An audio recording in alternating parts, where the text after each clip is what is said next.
If you only learn one thing from this video, I want you to understand the cycles of wet and dry and why that's actually a good thing. When things dry out, it's actually beneficial. All I'm going to do is I'm going to come by with a very fine mist, and I'm just going to hit this ground level. And what I may do is turn my nozzle upside down and just lightly just hit these lower branches. Again, it's that cycle of wet and dry, and the dry helps to prevent your fungus. Have you ever been sweating early in the morning while you're watering your flower beds? We're into this heat wave pattern. Today I'm going to talk to you about a little bit about different watering patterns for different things. In other words, flowers versus vegetables versus your lawn. We'll talk a little bit about fungus. I'll probably mix up a very, very mild fungus spray for the garden. You can really damage your garden plants if you go out there in this 99-degree hot sun and start treating it with a fungus spray. You can burn your plants. You got to be real careful. We'll talk a little bit about what you can actually put out on your lawn right now. Are you afraid to fertilize? Should you hold off on fertilizing? I'll talk to you about watering patterns on deep watering versus short cycle watering. We'll just do a few different things today, and here we go. Okay, so talking about how often should I water. I kid Rachel and my wife because I'm a lawn and vegetable guy. I love flowers too, but they're real big on flowers. So this year, Rachel's been planting the living crap out of all of our flower beds. And my wife won't come out here and water. There's too much pollen. There's a bees out there. Okay, so guess who gets the water? Now, on these gardens, I'm telling you, I'm having to water these gardens almost every single day. When you have flower beds like this, it's pretty easy to tell who needs water because they start drooping. So I got to come out here every day and hit these things with water every single day before the sun starts blazing on them. So my lawn, this garden in general, I'll give it one heavy watering, a 2-hour massive watering once a week in a drought. Then leave it, let it dry out. These new plants and these new seeds and these cucumbers, once or twice a day. The flowers that are around the house, I have to water them every day. Every morning I have to go out and water those damn things. What else? The lawn schedule, I just sort of leave alone right now. We've had plenty of rain. I'm gonna let my soil dry out. And then in a day or two, I'll probably hit it with a real heavy watering. I mean, I'll just soak it once and then that's it. Again, it's that cycle of wet and dry, and the dry helps to prevent your fungus. When you're constantly adding this water down to things, that's when fungus starts to breed. Now, mycorrhizal fungi that you add either with Lawn Alive or with Dirt Booster will battle bad fungus. So good fungus protects against bad fungus. So one thing I am going to do today probably, I've got, we're going to be putting more super compost. We're going to top dress. But I have a spray, I have this powder that I bought earlier in the year that's like a whole bunch of mycorrhizal fungi, endomycorrhizal fungi. And I think I'm gonna mix it up and I'm gonna spray it down at the base of these plants just to shoot some good fungus down there. If you only learn one thing from this video, I want you to understand the cycles of wet and dry and why that's actually a good thing. When things dry out, it's actually beneficial. However, everything is different. So flower beds are different from a flower pot versus vegetables versus this type of vegetable sitting in this area of the garden versus another type, and your lawns, it's all different. So you got to understand, it's always good on something like a lawn or a vegetable garden to get a real heavy water or a real heavy rain, and then have a few days after that where it sort of dries out naturally. That's the perfect cycle. When your soil dries out, you actually have soil porosity, you actually have oxygen, you have microbes, everything can come alive in there as it starts to dry out. Now, when that soil completely dries out, it needs another soak, it needs another heavy water cycle. That's the perfect cycle. That's what you're trying to replicate. Unfortunately, like the past month, where you have rain every single day, you can have issues like oversaturation and fungus. So on a lawn, the perfect water cycle is one heavy water twice a week. In other words, half an inch, let it get dry out, give it 3 or 4 days, let it dry out, then give it another half an inch. That would be the perfect cycle. And that is good in a time where, like now, I've got 6 days, let's say, where I'm going to be really dry and really hot. So I would want to give it a deep watering. But if you enter into a long-term drought, you may have to change that watering cycle. Now, I've talked about these short cycle waterings in a long-term drought. And it's almost like a putting green. A putting green, they'll water a putting green sometimes 2, 3, 4 times a day, because it dries out so quickly, and you want to keep quenching it and keep it cool and keep a little bit of water on it to keep it alive, keep it from burning out. Well, the same thing is true on a lawn. If I enter into a really hot, long dry cycle, I will set my schedule to be on a short cycle every single day. So like at 4 or 5 a.m., I will water this for about 15 minutes, and that's it. Then the next morning, 15 minutes, and then it dries out during the day. And all I'm doing is keeping my lawn alive at that point, to keep it from going dormant. The correct cycle, normal cycle, would be real deep heavy water and then let it dry out. But you can only afford so much irrigation, and what you're hoping for is you're hoping for Mother Nature to come dump a bunch of stuff down the lawn. Now, the dry cycle is as important as the wet cycle. But there are certain times where you're going to have to water something every single day. So as an example, like I said, these flower beds, if I don't put water on some of these flowers every single day, they'll wilt. If I have a pot, let me show you this pot over here, put some stuff in here. If I have a metal pot in the sun, or this is sitting in the sun, if I don't come out here, if I don't put some water on that probably every single day, it may actually start to wilt out and die. So everything is a little bit different. Now up in the vegetable garden, the main garden, I only do deep cycles. So a deep cycle or a deep rain and then let it dry out. However, there are certain little areas in here that I break that rule, and like the cucumbers and large vine plants like that require a lot of water. If I have brand new plants, the sun's pounding down on direct soil, I'm gonna go out there and water it 2 or 3 times a day if I can. So it varies from plant to plant, from area to area. But of course, when it comes to the lawn, that deep cycle is the best. Now let's talk about funguses. In a minute, I'm going to take you up here and I'm going to show you, you got to be real careful with things up in your vegetable garden, because you can burn. We had a burn this year. You can burn your plants if you're spraying that fungicide on that plant when it's 90 degrees outside. On your lawn, that's why I kind of like I'll put a link to Anderson's makes a granular fungicide that you can use if you're starting to have fungus issues.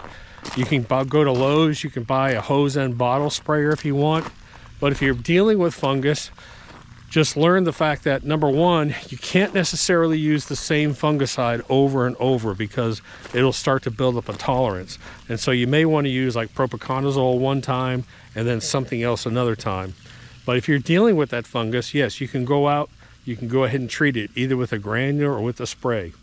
I don't have that big of an issue with lawns and funguses around here. I don't have that issue, but there's plenty of research and plenty of stuff out there that makes it easy to treat a lawn for fungus. Okay, so I'm gonna go treat for some fungus, and you have to be really careful about this. You do not want to spray it on the foliage like right now. It's getting close to 90 degrees, screaming hot sun. What I'm going to be doing is I'm actually going to be spraying the ground level and just the lower level of the plants and the lower leaves, and that's it. And I've got copper fungicide, and I've got, Doconil at half strength. Very, very mild. I'm not going to get a lot of rain, so I don't have to worry about it being washed off. But I am concerned about over applying it, and I'm just going to do a light coat. Later, I'm going to come back with the mycorrhizal fungi, and it sounds counterintuitive, But when you put down a whole bunch of mycorrhizal fungi spores, it's going to overpower this fungicide. You can get it down into the soil where this is not going to be down in the soil. You can drive it down in there and that'll actually go into the roots. So one of the first things you'll learn about fungus in the garden is most of your funguses start at ground level and you get a lot of ground splash. But this is why you'll see a lot of this disease down in the bottom here. Very seldom do you see it up on top of the plants, and I'm not going to spray again. I'm not spraying the good looking foliage. All I'm going to do is I'm going to come by with a very fine mist, and I'm just going to hit this ground level.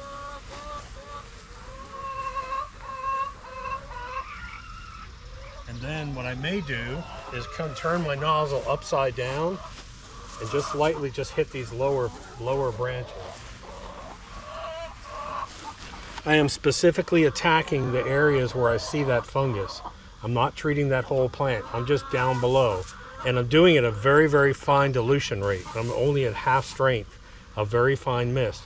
If I were to do full strength with this and come up and spray heavy on the top and it sit here in this 93-degree sunlight, these plants would burn, I guarantee it. But keep it mild, but spray, when you spray it, man, I gotta get some cucumbers out of here. There's gotta be 30 cucumbers there.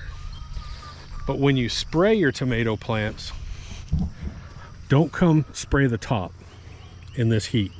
What I want you to do is I want you to spray down at the bottom, more so on the ground area, and maybe even come upside down and maybe spray a little bit here, because look at this.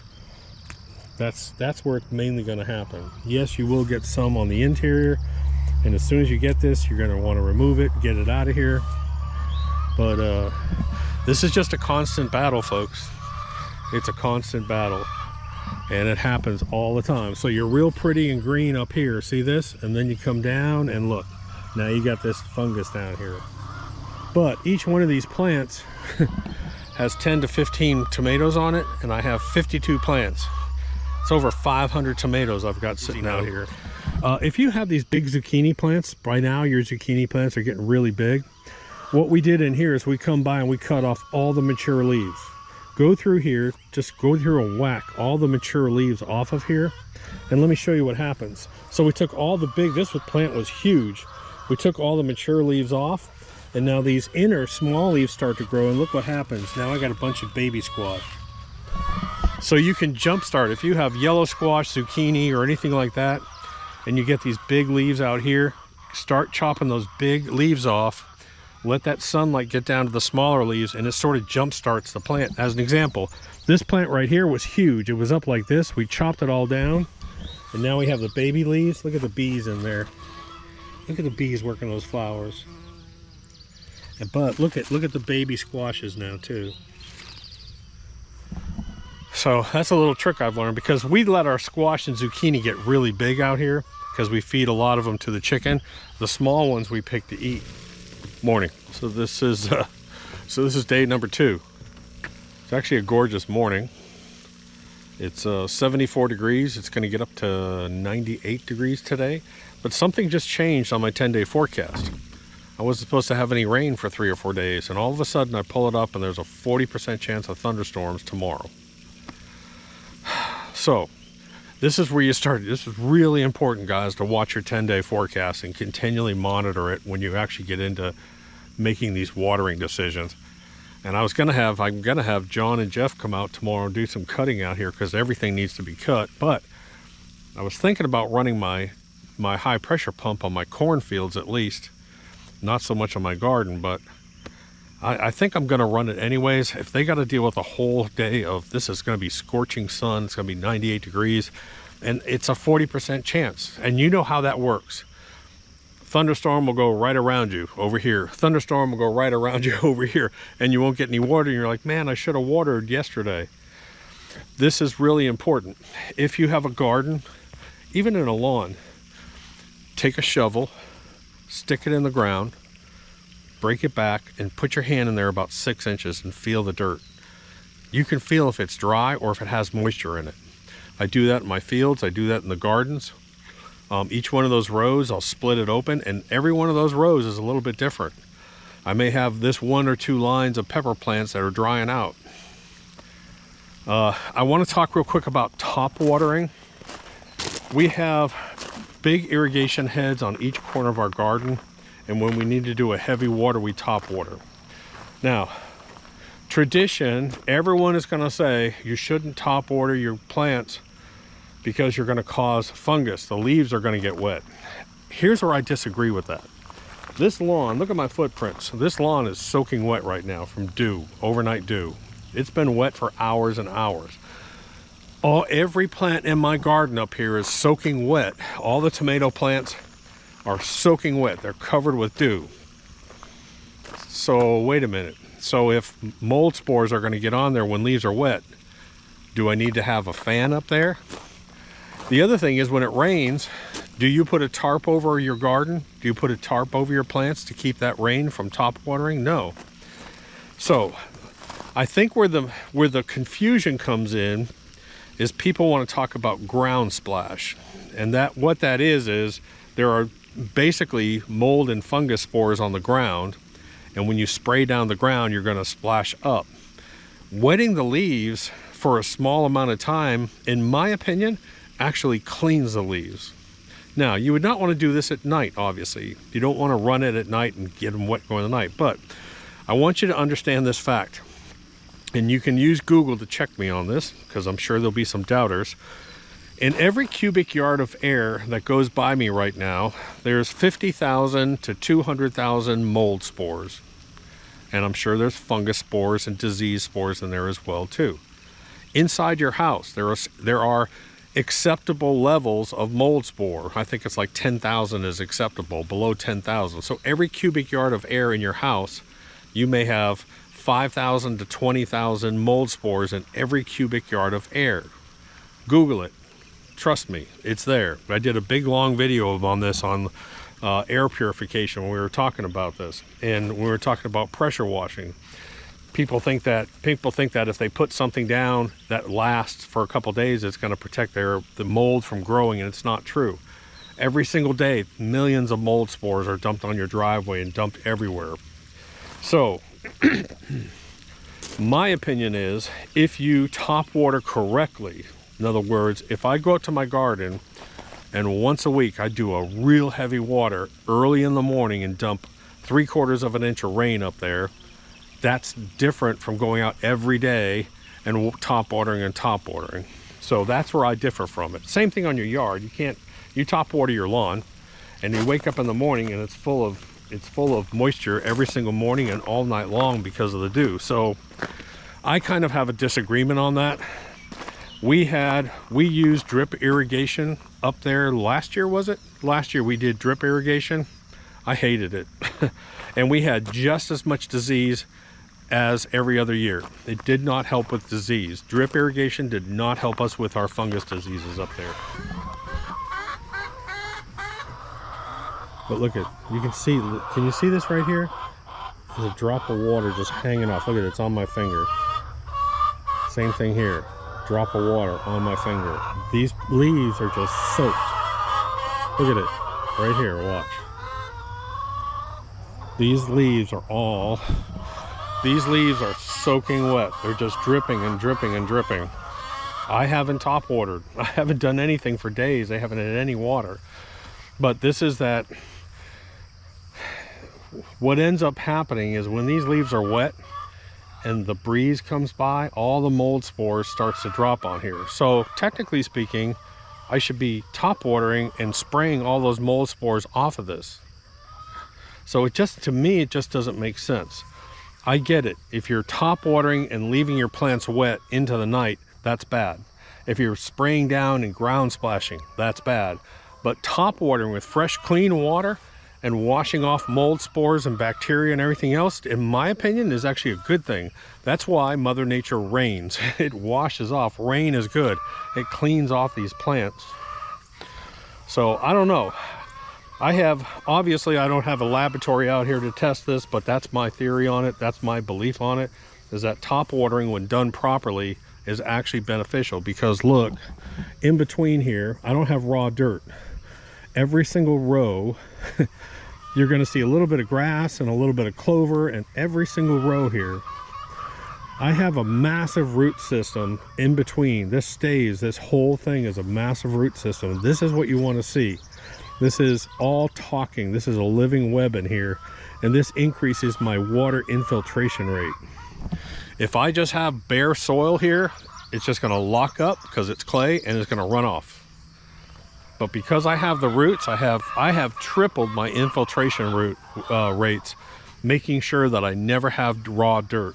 And that includes my fields. My fields have not been raw dirt since like the second year we've owned this place, when we had to do some tilling.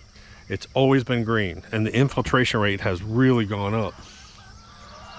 So anyways, I hope this video has given you guys some help. And man, I got a ton of tomatoes. I got monsters out here. Look at these things. I just got some monster tomatoes. I mean, look at this. Even with this disease going on, even with some of this disease, we still have this, and we deal with this every year, man. It doesn't matter how we water. All right, guys, that's it. I'll talk to you later. Bye.